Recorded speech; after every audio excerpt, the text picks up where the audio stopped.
Яаковоос хүүхэдтэй болж чадахгүй байгаагаа Рахил хараад эгчтэй атаархан нөхөртөө хэлсэн. Чи надад хүүхэд өгөхгүй бол би өвхөн шүү. Тэгэхэд Яаков уурлан би ертөнцийн эзэн юм уу? Би чамайг хүүхэдгүй болгосон юм уу? гэж хэллээ. Рахил нөхөртөө чи миний зарц бүсгүй Билхахыг авч унт. Түүнээс гарсан хүү миний үр дээр төрвөл надад хүүхэд ирлээ гэсэн үг. Гээд зарц бүсгүйгээ нөхөртөө өгч баг ихнэр болгоход Яаков түүнтэй ойртоод Билхах хөл хөндөрч хүү гаргахад ертөнцийн эзэн миний гуйлтыг сонсоод хүү өгч намайг өршөөлөө. Гээд тэр хүүд Дан буюу өршөөсөн гэдэг утгатай нэр өгчээ. Дараа нь Рахилийн зарц бүсгүй Билхах хоёр дахь хүүгээ гаргахад Рахил би эгчтэйгээ асар их тэмцэлдэн байж дийллээ. Тэр хүүд Нафтали буюу миний тэмцэл гэсэн утгатай нэр өглөө. Ойрд жирэмслэхэн босноо Лигах хараад өөрийнхөө зарц бүсгүй Зилпахыг бас баг ихнэр болгон нөхөртөө өглөө. Зилпах Яаковт бас нэг хүү гаргаж өглөө. Үүнд Лигах баярлав. Би үнэхээр азтай ажээ. Гээд тэр хүүд Гад буюу аз гэсэн утгатай нэр өглөө. Лигахын зарц бүсгүй Зилпах дахин хөл хөндөрч бас нэг хүү гаргахад Лигах одоо миний хэр зэрэг жаргалтай болохыг бүсгүй хүн бүр зөвшөөрөхөөсөөр аргагүй гээд тэр хүүд Ашир буюу жаргал гэдэг нэр өгчээ.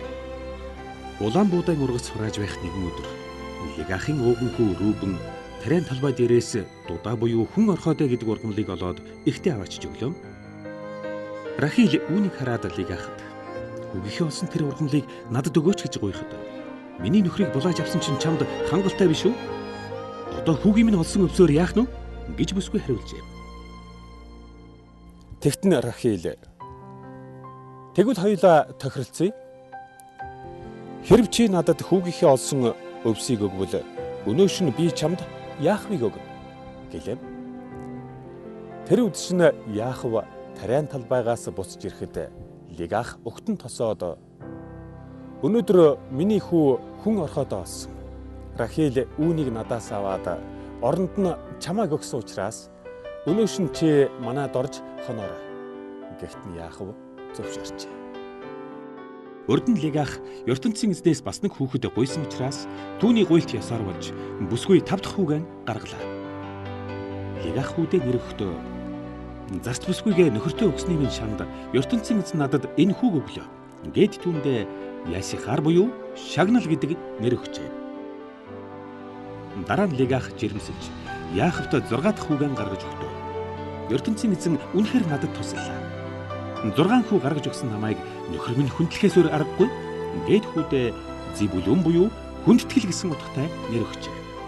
Ожим Лигах Яаковт нэг охин гаргаж өгөөд Динах гэдэг нэр өглөө. Тэгтэл ертөнцийн эзэн Рахилийн гуйлтыг сонсож үр хүүхэд өгөхөөр шийдэхэд Рахил хөл хөндөрч хүүтэй болов. ертөнцийн эзэн надад хүү өгч үр хүүхэдгүй байхын ичгүүртэй байдлаас салгаж өглөө. Үүний дараа бас нэг хүү өгөх болтугай.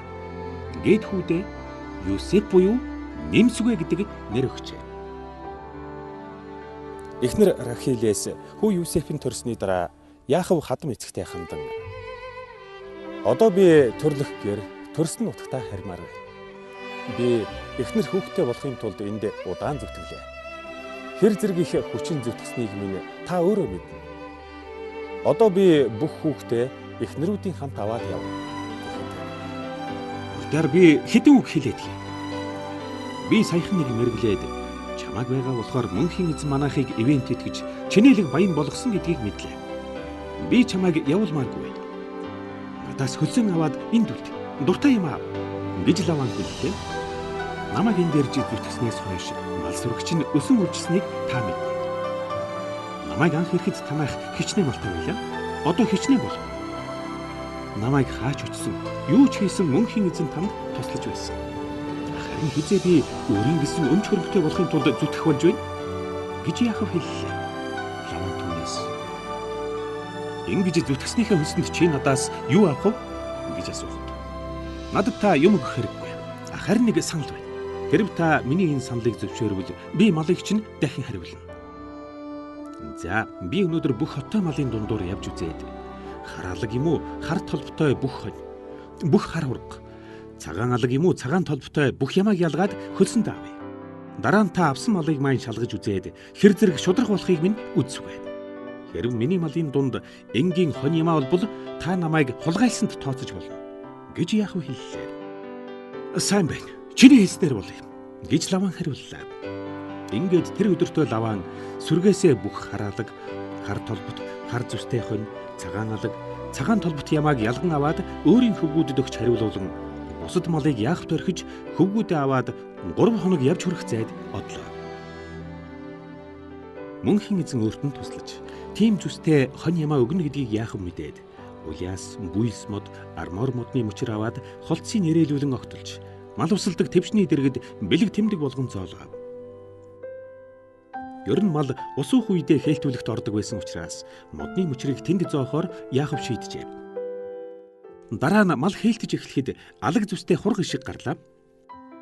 Сүүлд нь Яахав малыг ялган авч алаг хург ишигнүүдээс бүрдсэн өөрийн сүргийг Лаваны хотоос сулхан хариулаад энгийн мал сүргийг Лаваны хотонд ойрхон хариулах боллоо.